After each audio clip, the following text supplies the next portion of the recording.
Good morning. आज हम आपका टॉपिक शुरू करने वाले हैं परमुटेशन, क्रमचय।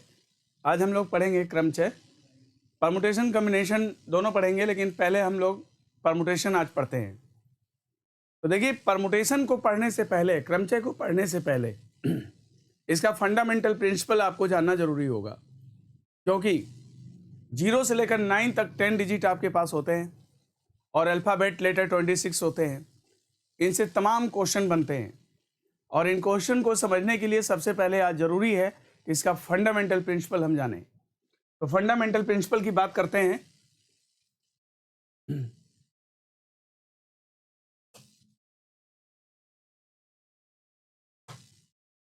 सबसे पहले देखिए, फंडामेंटल प्रिंसिपल ऑफ मल्टीप्लिकेशन। सबसे पहले है गुणज का सिद्धांत। If one operation can be performed in m ways, m एक तरीका है। If one operation can be performed in m ways and corresponding to each way of performing the first operation, a second operation can be performed in n ways, then the two operation together can be performed m multiply n ways। मतलब इसका मतलब यह है कि यदि कोई क्रिया m विधि से होती है और पहली क्रिया के हो जाने के बाद, एक्शन कार्य क्रिया, और पहली क्रिया के हो जाने के बाद दूसरी क्रिया जब n विधि से होती है, तो दोनों क्रियाएं साथ साथ यम मल्टीप्लाई n विधि से हो सकती हैं। इसका बेस्ट एग्जांपल है, जैसे मान लो कि आपको ये स्थान है P, एक स्थान है P और यहाँ पर एक स्थान है Q। ठीक, P से Q तक आपको जाना है। तो देखिए, P से Q तक अगर आपको जाना है तो यहाँ से आपको P से Q तक जाने के लिए सबसे पहले बीच में मान लो यहाँ पर Q कर लेते हैं और यहाँ पर R कर लेते हैं। ठीक है, मान लीजिए आपको P से R तक जाना है। ठीक है, तो बिना P से Q तक गए आप R तक नहीं जा पाओगे। सबसे पहले आपको यहाँ से यहाँ आना होगा, तभी आप जा सकते हैं। ठीक है, तो देखिए, यम जो है तरीका है। अब P से Q तक जाने का तरीका कितने हैं? हमारे पास x रूट ये है और एक रूट ये है y। ठीक है, हमारे पास P से Q तक जाने के तरीके कितने हैं? 2। तो यहाँ पर आप लिख सकते हैं m बराबर 2। ठीक है, उसी प्रकार Q से R तक जाने के तरीके n हैं और n की वैल्यू कितना है? A B C 3 रास्ते हैं। एक रास्ता ये, दूसरा रास्ता ये और तीसरा रास्ता ये। A B C 3 रास्ते हैं, तो यहाँ पर n बराबर लिख सकते हो 3। यानी कि टोटल P से लेकर R तक जो पहुँचने का जो तरीका होगा वो m मल्टीप्लाई n होगा, यानी 2 मल्टीप्लाई 3 होगा, यानी 6 वेज, यानी 6 तरीके से आप वहां तक पहुंच सकते हैं, 6 तरीके से आप जा सकते हैं। ठीक है, तो यानी कि जो P से Q तक जाना है वो जो Q से R तक जाने की जो प्रोसेस है वो P से Q पर आश्रित है। जब तक आप P से Q तक नहीं जाएंगे तब तक आप R तक नहीं पहुंच सकते। जैसे अगर आप चाहें कि गिन के दिखा दीजिए, तो देखिए, पहला तरीका तो ये है 1।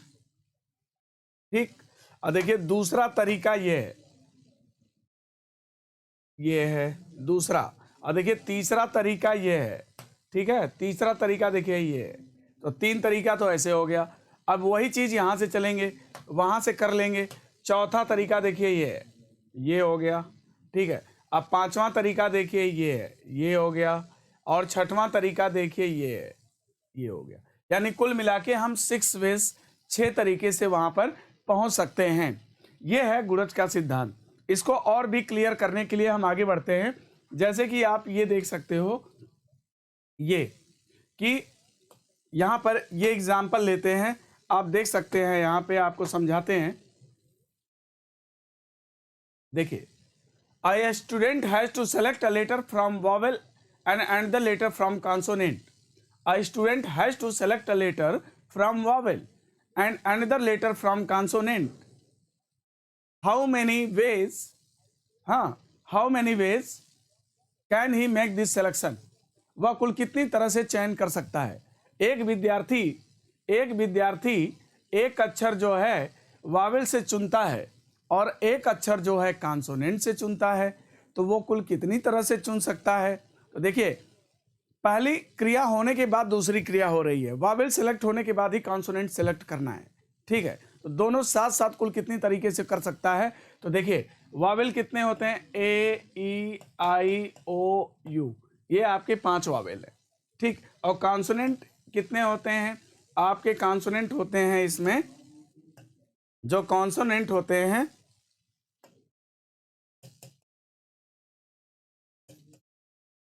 देखिए, वावेल 5 होते हैं और कॉन्सोनेंट आपके 21 होते हैं, ठीक है।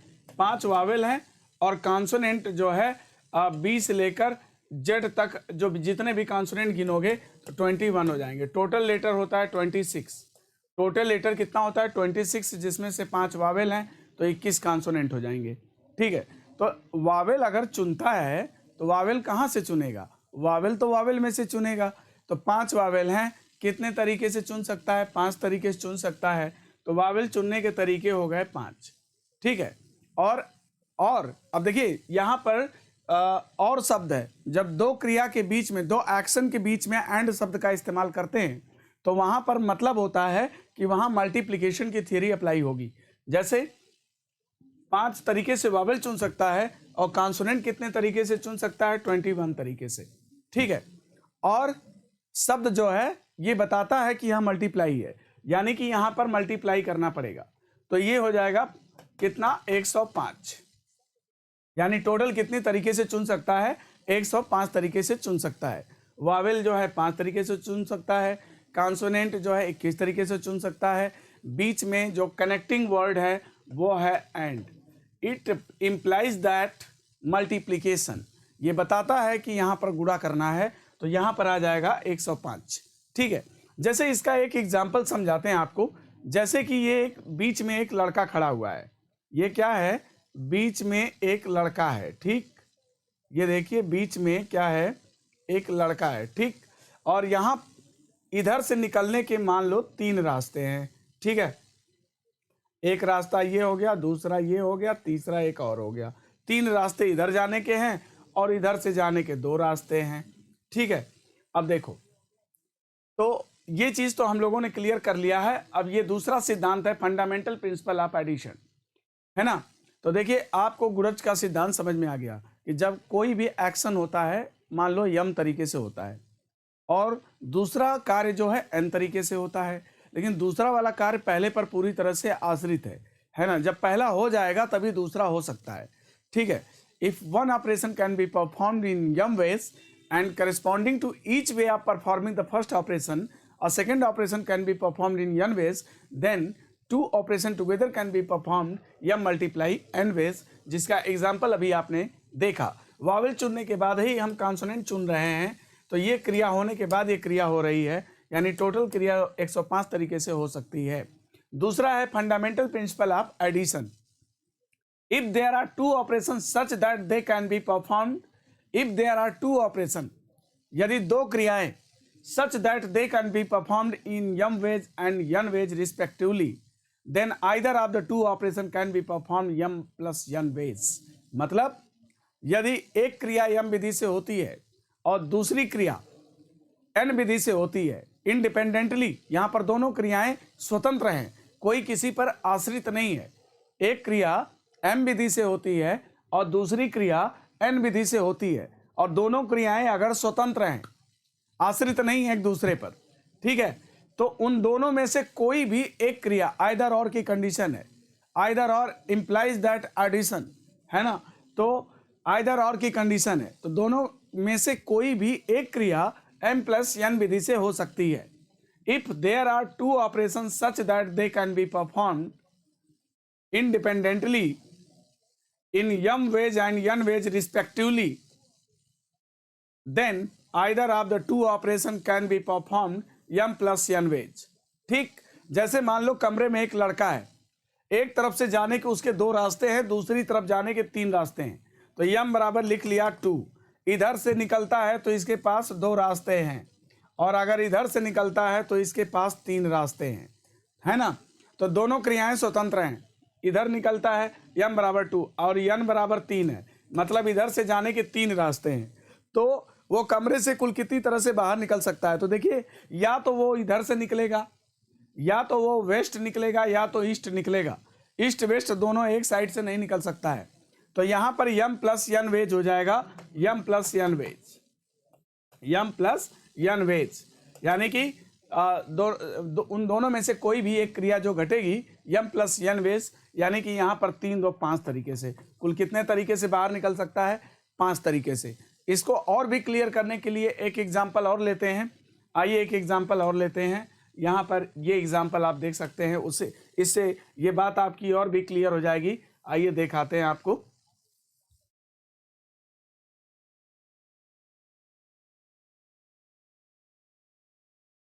ये बात और भी क्लियर हो जाएगी।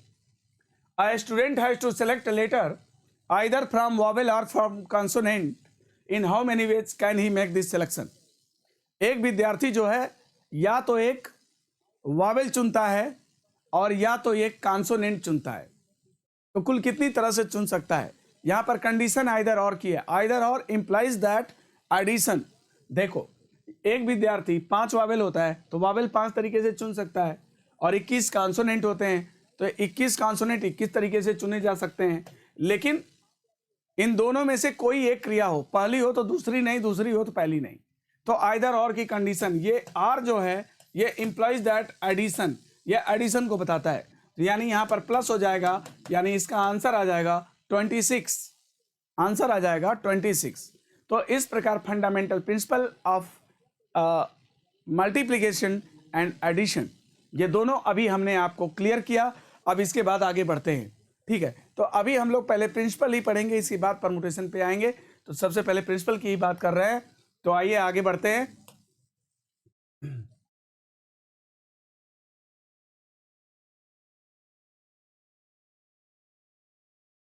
ये देखिए, there are 6 train running between Banaras to Allahabad.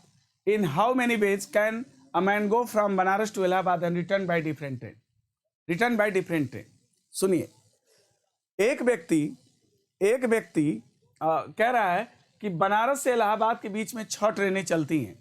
There are 6 train running between Banaras to Allahabad. कह रहा है कि बनारस से इलाहाबाद के बीच में 6 ट्रेनें चलती हैं। कोई व्यक्ति in how many ways can a man go from Banaras to Allahabad and return by different train. कह रहा है कि कोई व्यक्ति कुल कितनी तरह से बनारस से इलाहाबाद जा सकता है, और दूसरी ट्रेन से, मतलब दूसरी जिस ट्रेन से जाएगा उस ट्रेन से नहीं लौटना है, और दूसरी ट्रेन से लौट सकता है। तो कुल ट्रेनें कितनी चल रही हैं, 6 ट्रेनें चल रही हैं। तो ये बताइए कि बनारस से इलाहाबाद के बीच में 6 ट्रेन संचालित है। तो बनारस से इलाहाबाद जाने के लिए कुल कितने ट्रेनें हैं उसके पास, 6, यानी कितने तरीके हैं, 6 तरीके हैं। 6 तरीके से जा सकता है। लेकिन लौटने के लिए उसके पास कितने तरीके होंगे, क्योंकि जिस ट्रेन से जाएगा उस ट्रेन से वो लौट नहीं सकता है। तो लौटने के लिए कितने तरीके होंगे, 5, यानी कुल कितनी तरह से वो जाके लौट सकता है, 30। तो इसका आंसर कितना आ जाएगा, 30 वेज। 30 तरीके से लौट सकता है, जाके लौट सकता है। ठीक, अगर मान लो कि इसी क्वेश्चन में ये कह देता कि if he written by any one of the train, अगर वो किसी भी ट्रेन से लौट सकता है तो जाने के भी 6 हो जाते, आने के भी 6 हो जाते। तो 6 में 6 का गुणा कितना हो जाता, 6 में 6 का गुणा कितना हो जाता, तब 36 हो जाता। अगर ये शर्त नहीं होती कि डिफरेंट ट्रेन से लौटे तो आंसर 36 हो जाता, जाने की भी 6, आने की भी 6। लेकिन शर्त थी कि लौटना डिफरेंट ट्रेन से था, इसलिए जाने के लिए 6 ट्रेन का प्रयोग करेगा और आने के लिए 5 का करेगा। और शब्द देखिए बोल रहा हूँ, और आने के लिए, यानी जाएगा तभी तो लौटेगा, यानी कि जो लौटने की क्रिया है वो जाने पर आश्रित है। तो इसीलिए और शब्द का प्रयोग मैंने किया, और यहाँ मल्टीप्लिकेशन होगा, यानी आंसर विल बी 30। दूसरा क्वेश्चन लेते हैं, अगला क्वेश्चन लेते हैं। 4 व्यक्ति कहता है, 4 व्यक्ति 6 मंजिला इमारत के ग्राउंड फ्लोर पर लिफ्ट केबिन में प्रवेश करते हैं। 4 व्यक्ति 6 मंजिला इमारत के ग्राउंड फ्लोर पे 6 मंजिला इमारत के ग्राउंड फ्लोर पर लिफ्ट केबिन में प्रवेश करते हैं। उनमें से प्रत्येक व्यक्ति अलग अलग फ्लोर पे उतरना चाहता है। यदि उतरने की शुरुआत फर्स्ट फ्लोर से होती है तो बताइए चारों व्यक्ति कुल कितने विभिन्न तरीकों से अलग अलग फ्लोर पे उतर सकते हैं। तो इस क्वेश्चन को देखिए, आप ऐसे लगाइए, ये मान लीजिए बिल्डिंग है, 1 2 3 4 4 और ये हो गया, है ना। ये ग्राउंड जी है, 1 2 3 4 5। ठीक, कुल मिला के 6 फ्लोर ऑफिस है। 4 व्यक्ति 6 मंजिले इमारत, देखिए 6 मंजिला है और ये ग्राउंड फ्लोर है, यहाँ पे लिफ्ट केबिन है। ठीक, ये ग्राउंड फ्लोर है। कहता है 4 व्यक्ति 6 मंजिले इमारत के ग्राउंड फ्लोर पर लिफ्ट केबिन में प्रवेश करते हैं। चलो भैया, लिफ्ट केबिन में प्रवेश करेंगे। उनमें से प्रत्येक व्यक्ति अलग अलग फ्लोर पे उतरना चाहते हैं। उनमें से जो प्रत्येक व्यक्ति है अलग अलग फ्लोर पे उतरना चाह रहे हैं। हाँ, यदि उतरने की शुरुआत फर्स्ट फ्लोर से होती है, देखिए यहाँ उतरने की शुरुआत यहाँ से होगी। ये जी 5 फ्लोर ये और ग्राउंड फ्लोर लेकर कुल मिला के 6 फ्लोर है। और ग्राउंड फ्लोर पे लिफ्ट केबिन में 4 व्यक्ति यहाँ एंट्री कर रहे हैं। यहाँ पर 4 व्यक्ति हैं जो एंट्री कर रहे हैं। ठीक,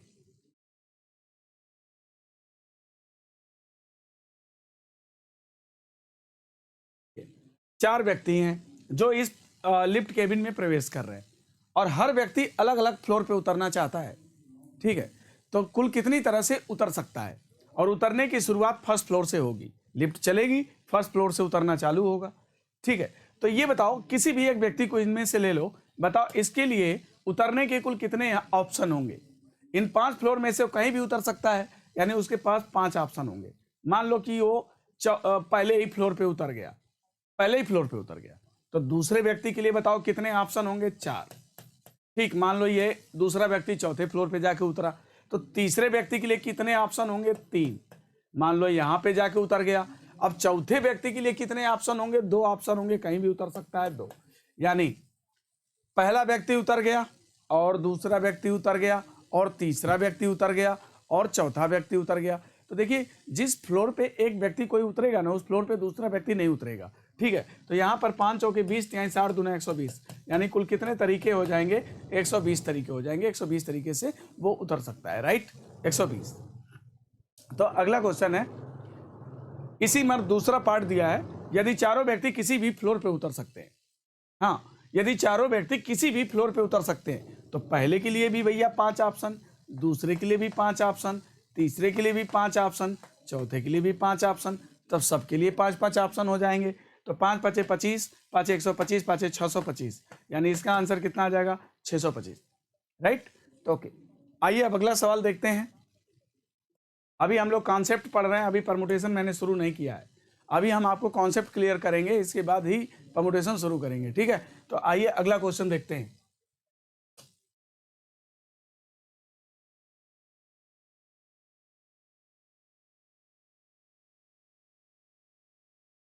अगला क्वेश्चन देखते हैं। एक प्रश्न पत्र में 3 सेक्शन है, इंग्लिश है, मैथ है, रीजनिंग है, जिसमें प्रश्नों की संख्या 4 6 11 है। कोई विद्यार्थी प्रत्येक सेक्शन से एक प्रश्न का चुनाव कुल कितनी तरह से कर सकता है? कह रहा है एक प्रश्न पत्र में 3 सेक्शन है, इंग्लिश, मैथ, रीजनिंग, जिसमें प्रश्नों की संख्या 4 6 11 है। कोई विद्यार्थी प्रत्येक सेक्शन से एक प्रश्न का चुनाव कुल कितनी तरह से कर सकता है? तो देखो, इंग्लिश में कितने हैं? 4, मैथ्स में कितने हैं? 6, रीजनिंग में कितने हैं? 11। तो इंग्लिश में प्रत्येक सेक्शन से कहता है कि कोई विद्यार्थी प्रत्येक सेक्शन से एक प्रश्न को चुनना है, कुल कितनी तरह चुन सकता है? बताओ, 4 इंग्लिश के क्वेश्चन है और एक क्वेश्चन चुनना, कितने तरीके से? 4 तरीके चुन सकते हैं। 6 मैथ के क्वेश्चन है, एक क्वेश्चन चुनने के तरीके 6 होंगे। 11 रीजनिंग है, उसमें से एक प्रश्न चुनने के तरीके 11 होंगे। अब इसका मल्टीप्लाई कर दो, क्योंकि पहला चुन लिया और दूसरा चुन लिया और तीसरा चुन लिया, है ना, तो सक्सेसिव है ना। यहाँ पर कि यहाँ पर सक्सेसिव वर्क है ना, both work being done in succession, है ना। तो देखिए, तो 6 चौके 24, कितना हो जाएगा? 11 छक्का 66 और गुड़े 4, 4 छक्का 24, 4 2 4 छक्का 24 25 26, 264। कुल कितने तरीके हो जाएंगे? 264। ठीक है, 264 तरीके हो जाएंगे। अगला क्वेश्चन करते हैं।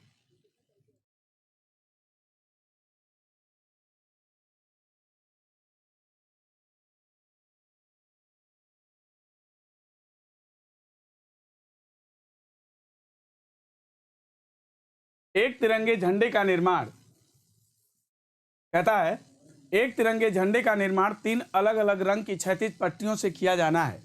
एक तिरंगे झंडे का निर्माण 3 अलग अलग रंग की क्षैतिज पट्टियों से किया जाना है। ठीक, एक तिरंगे झंडे का निर्माण 3 अलग अलग रंग की क्षैतिज पट्टियों से किया जाना है। 6 भिन्न भिन्न रंग की क्षैतिज पट्टियां हैं। बताइए कुल कितने विभिन्न प्रकार के झंडे बनाए जा सकते हैं। आपके पास कितनी पट्टी है? 6 पट्टी है, अलग अलग कलर की 6 पट्टी है, और यहाँ पर 3 पट्टी चिपकाना है। तो पहली पट्टी चिपका लो, और इसके बाद दूसरी पट्टी, और इसके बाद तीसरी पट्टी। तो बताओ इस पट्टी को चिपकाने के लिए तुम्हारे पास कितने कलर हैं? 6। अब एक कोई कलर वहां पर इंक्लूड हो जाएगा, तो दूसरी पट्टी को चिपकाने के लिए कितने कलर बचेंगे? 5, है ना। और इसके बाद एक कलर वहां भी खर्च होगा। तीसरी पट्टी को चिपकाने के लिए बचेंगे 4, और लगाए हैं 6 5 30 चौके 120। यानी इस क्वेश्चन का आंसर क्या दोगे? 120, क्योंकि पहली क्रिया होने के बाद दूसरी, यानी all works being done in succession, यानी कि आंसर क्या हो जाएगा? 120। ओके, 120। आइए नेक्स्ट क्वेश्चन देखते हैं।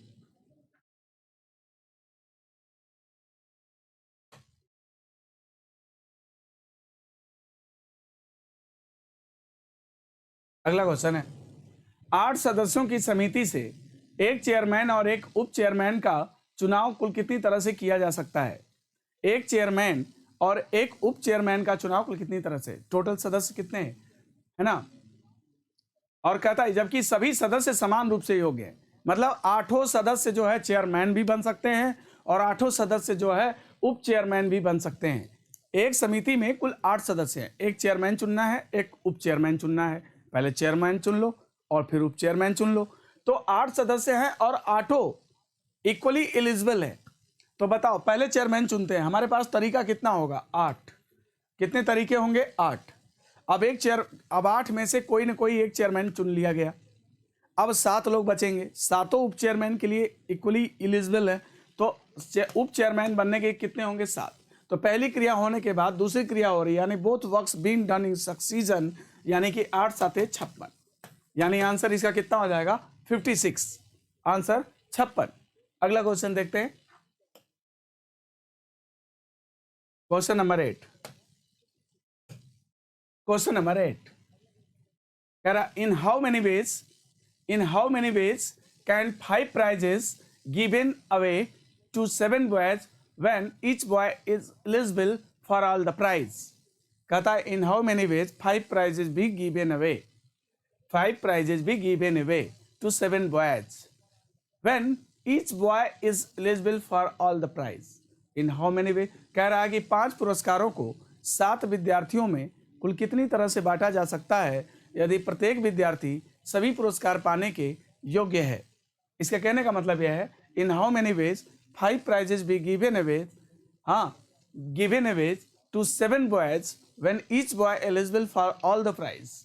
ठीक है, तो देखो एक लड़के को बुलाया, 5 पुरस्कार वो पाने के लिए योग्य है।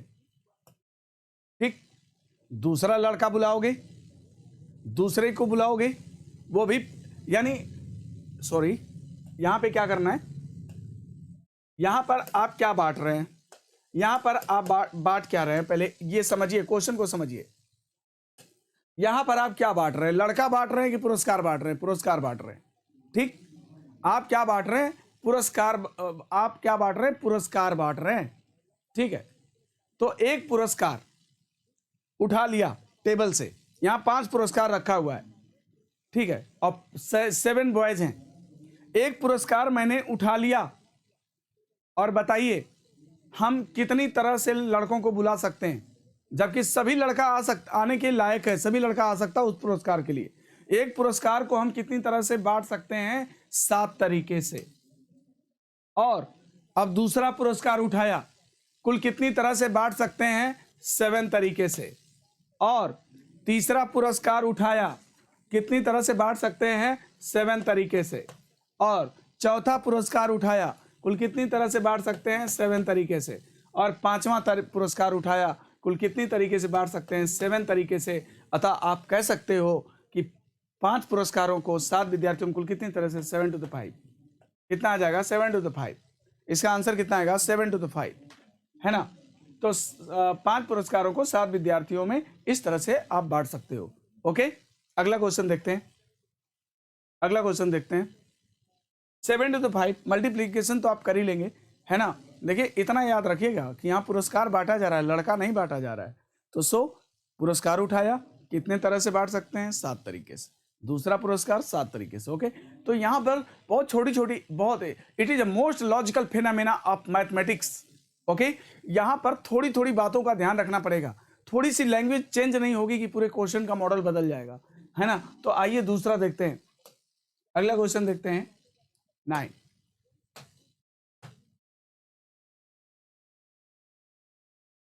एक प्रश्न पत्र में 10 प्रश्न हैं, प्रत्येक प्रश्न में 4 विकल्प हैं, प्रत्येक प्रश्न करना अनिवार्य है। प्रश्नों का चयन कुल कितनी तरह से किया जा सकता है? एक प्रश्न पत्र में 10 प्रश्न हैं, है ना। तो 10 प्रश्न है, प्रत्येक प्रश्न में 4 विकल्प हैं, हर प्रश्न के 4-4 विकल्प हैं, और कह रहा है प्रत्येक प्रश्न करना अनिवार्य भी है। एक प्रश्न पत्र में 10 प्रश्न है, प्रत्येक प्रश्न में 4 विकल्प हैं, और प्रत्येक प्रश्न करना अनिवार्य है। तो प्रश्नों का उत्तर कुल कितनी तरह से दिया जा सकता है? तो एक बताओ, हर प्रश्न करना है, तो ये बताओ एक प्रश्न को कुल कितनी तरह से तुम उत्तर दे सकते हो? यानी 4 ऑप्शन है, तो कोई भी 4 ऑप्शन में ABCD कोई भी टिक कर सकते हो। यानी पहले एक प्रश्न का उत्तर 4 तरीके से दे सकते हो, दूसरे का भी 4, तीसरे का भी 4, चौथे का भी 4, पांचवें का भी 4, सो ऑन। यानी 4 to the power 10। इसका आंसर क्या हो जाएगा? 4 to the power 10। सिंपल है ना। 4 का गुणा 10 बार कर देंगे। अगला क्वेश्चन लेते हैं, अगला क्वेश्चन लेते हैं। अगला, एक प्रश्न पत्र में 6 प्रश्न हैं, जिसमें ट्रू और फॉल्स टाइप के 2 विकल्प हैं। देखिए, एक ट्रू है, एक ऑप्शन दे दिया ट्रू, दूसरा ऑप्शन दे दिया फॉल्स, 2 विकल्प हैं, और कुल प्रश्न कितने हैं? 6 प्रश्न हैं। एक प्रश्न पत्र में 6 प्रश्न हैं, जिसमें ट्रू और फॉल्स टाइप के 2 विकल्प हैं। टेस्ट में अधिकतम कुल कितने विद्यार्थी भाग ले सकते हैं? टेस्ट में अधिकतम कुल कितने विद्यार्थी भाग ले सकते हैं यदि सभी विद्यार्थी अलग अलग उत्तर दें और प्रत्येक प्रश्न करना अनिवार्य है? टेस्ट में अधिकतम कुल कितने विद्यार्थी भाग ले सकते हैं यदि सभी विद्यार्थी अलग अलग उत्तर दें? तो देखिए, जितने तरह से उसका उत्तर दिया जाएगा उतने विद्यार्थी अलग अलग उसमें भाग ले सकते हैं, है ना। तो देखिए, इसमें क्या है, एक विद्यार्थी कोई, मतलब एक प्रश्न कोई भी उठाए, हम चले प्रश्न करने, हमारे पास 2 ऑप्शन है, हम ट्रू भी मार सकते हैं, फॉल्स भी मार सकते हैं। यानी एक प्रश्न का उत्तर कितनी तरह से दिया जा सकता है? 2, दूसरे का भी 2, तीसरे का भी 2, चौथे का भी 2, पांचवें का भी 2, छठवें का भी 2, है ना। यानी 2 to the power 6 आ जाएगा, 2 to the power 6 आ जाएगा। यानी कि कुल अधिकतम कुल कितने विद्यार्थी टेस्ट में भाग ले सकते हैं? 2 दूना 4 दूना 8 दूना 16 दूना 32 दूना 64। यानी इसका आंसर 64 आएगा। 64 विद्यार्थी भाग ले सकते हैं। ओके, अगला क्वेश्चन देखते हैं।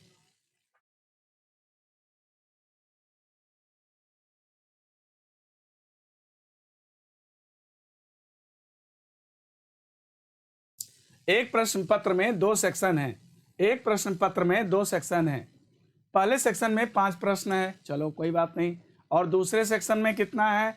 प्रत्येक पहले सेक्शन में 5 प्रश्न है और 4 विकल्प है, 4 विकल्प है। ओके, और फिर क्या कहता है? दूसरे सेक्शन में 4 प्रश्न है, 3 विकल्प है, 4 प्रश्न है, 3 विकल्प है। ओके, विकल्प है 3, है ना, 3 विकल्प है। तो प्रश्नों का उत्तर कुल कितने विभिन्न ढंगों से दिया जाता है यदि सभी प्रश्न करना अनिवार्य है? तो देखिए भैया, एक प्रश्न का उत्तर हम 4 तरीके से दे सकते हैं, 4 विकल्प वाला है तो, और ऐसे प्रश्न कितने हैं? हर प्रश्न का उत्तर 4-4 तरीके से, यानी 4 to the power 5 मल्टीप्लाई। अब ये सेक्शन कर लिया, और दूसरा सेक्शन का क्या होगा? इसका हो जाएगा, एक प्रश्न का उत्तर हम 3 तरह से दे सकते हैं, यानी 3 to the power 4, और इसको कैलकुलेट कर लोगे, इसका आंसर आ जाएगा, कैलकुलेट कर लोगे आंसर आ जाएगा। ओके, अगला क्वेश्चन देखते हैं।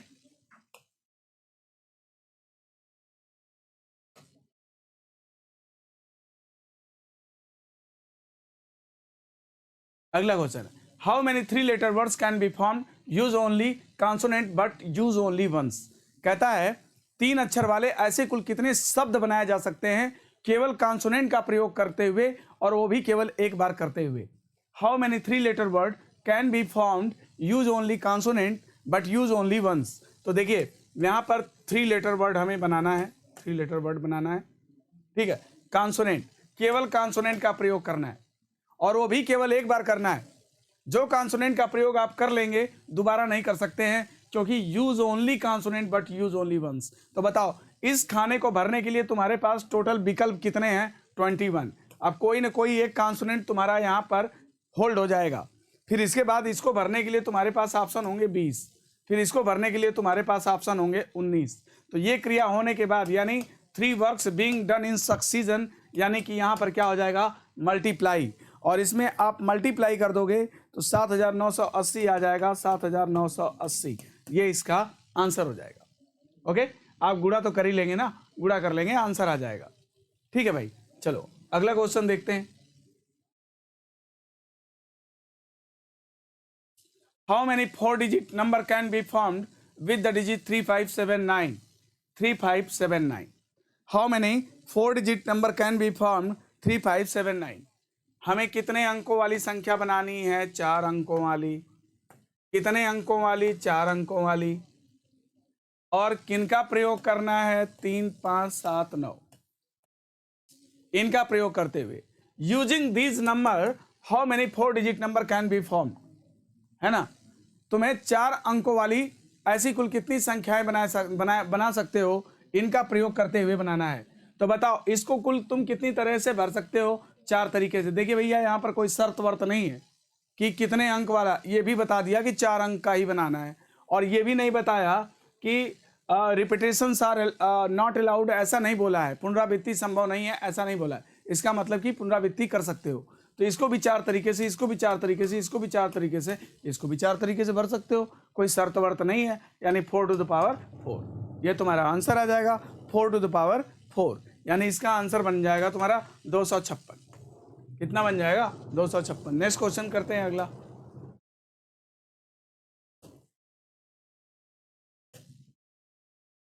यह करते हैं। How many 3 digit number can be formed whose unit digit is always 0 and repetition of digit is not allowed? कहता है how many 3 digit number can be formed, हमें 3 अंकों की ऐसी कुल कितनी संख्याएं बनाई जा सकती हैं? 3 अंकों की ऐसी कुल कितनी संख्याएं बनाई जा सकती हैं जिसमें इकाई का अंक 0 हो और रिपीटेशंस आर डिजिट और नॉट अलाउड, यानी पुनरावृत्ति संभव नहीं है। आप इसमें पुनरावृत्ति नहीं कर सकते हो। तो ये बताओ कि यहाँ पर तुम्हारे पास जो संख्या होती है वो कितनी होती है? 0, 1, 2, 3, 4, 5, 6, 7, 8, 9, यानी 0 से लेकर 9 तक 10 डिजिट होता है, जिससे कोई भी नंबर आप फॉर्म कर सकते हैं। तो देखिए इसमें आपको क्या करना है, इकाई का अंक 0, यहाँ पर 0 आप फिक्स कर दीजिए। 0 यहाँ फिक्स है, आप इसे टच नहीं कर सकते हैं, यानी एक अंक का आप यहाँ यूज नहीं करोगे क्योंकि वो फिक्स हो चुका है। अब ये बताओ तुम्हारे पास अब कितने अंक हैं? तुम्हारे पास अब टोटल कितने अंक हैं? 9। यानी इसको भरने के लिए तुम्हारे पास ऑप्शन कितने हैं? कोई भी भर सकते हो, 9। रिपीटेशंस आर नॉट अलाउड, कोई भी अंक दोबारा प्रयोग नहीं होना है। तो यहाँ पर 9 तरीके से भर सकते हो। तो कोई ना कोई एक डिजिट तुम्हारा यहाँ होल्ड हो जाएगा, इनमें से कोई भी होल्ड हो जाएगा। फिर इसको भरने के लिए तुम्हारे पास कितने तरीके होंगे? 8। ठीक है, और इसको 0 भरने का एक ही तरीका था, एक तरीके से 0 यहाँ पर आ गया था, ये एक तरीका था। ठीक है, तो अब इसका मल्टीप्लाई कर देंगे तो 9 8 72, यानी इस क्वेश्चन का आंसर क्या बन जाएगा? 72। इसमें आंसर आपका क्या बनेगा? 72। नेक्स्ट क्वेश्चन ये लेते हैं।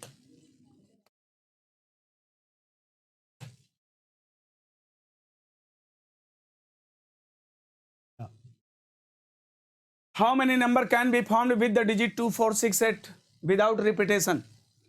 अब ध्यान दीजिएगा, यहां पर बोला how many number can be formed, है ना? मतलब ये नहीं बोला कि कितने अंक वाला संख्या बनाना है।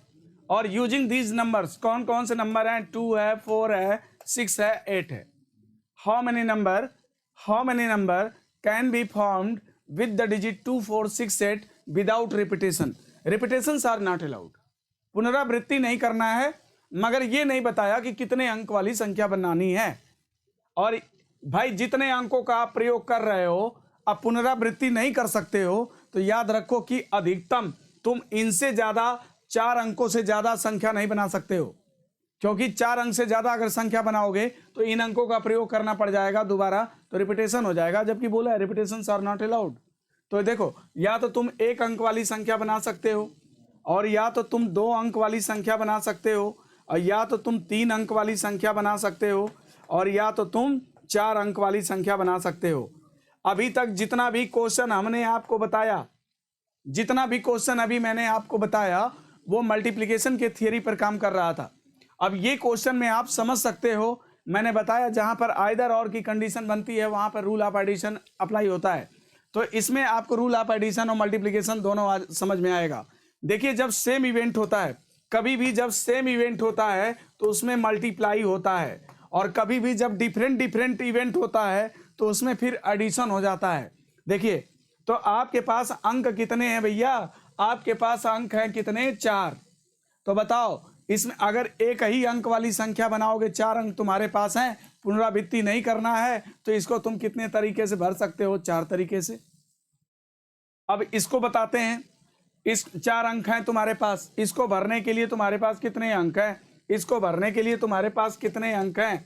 हाँ, इसको हम 4 तरीके से भर सकते हैं, है ना भैया? इसको भरने के लिए 4 तरीके से भर सकते हैं। देखिए, पुनरावृत्ति नहीं करना है, इनमें से कोई एक होल्ड हो जाएगा। 4 अंक थे, इनमें से कोई रुक जाएगा। इसको 3 तरीके से, ठीक। और इसको कितने तरीके से? 4, इसको 3, इसको 2 तरीके से भर सकते हैं, ठीक है। अब यहाँ पर देखो, भरने के 4 ऑप्शन है, एक कोई होल्ड होगा, इसको भरने के 3 ऑप्शन है, एक कोई होल्ड होगा, इसको भरने के 2 ऑप्शन है, एक कोई होल्ड होगा, इसको भरने के 1 ऑप्शन है, ठीक है।